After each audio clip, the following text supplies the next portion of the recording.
Monsieur le ministre des Affaires étrangères, hier, la ministre de l'Agriculture a prétendu ici être totalement opposée à l'accord de libre-échange UE-Mercosur. Mais la semaine dernière, invoquant un motif fallacieux, le gouvernement a jugé irrecevable la proposition de résolution contre cet accord que la France insoumise comptait présenter lors de sa niche le 28 novembre.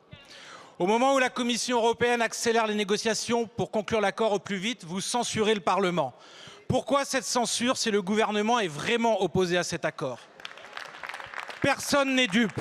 À chaque échéance électorale, Emmanuel Macron a fait mine de s'opposer à cet accord d'un autre âge. Mais rien n'a été fait pour mettre fin aux négociations. Car au lieu de vous opposer réellement à cet accord, vous entretenez le mirage de clauses miroirs et autres conditions en pratique inapplicables. Par exemple, la Direction générale de la santé de l'Union européenne vient elle-même de reconnaître qu'on ne peut pas détecter les hormones dans la viande brésilienne.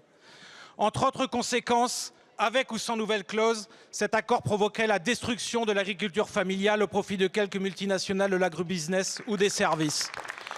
Il entraînerait un flux massif de denrées de mauvaise qualité produites dans les pires conditions sociales et écologiques. Ce traité massivement rejeté de part et d'autre de l'Atlantique servira les seuls intérêts de quelques grandes firmes.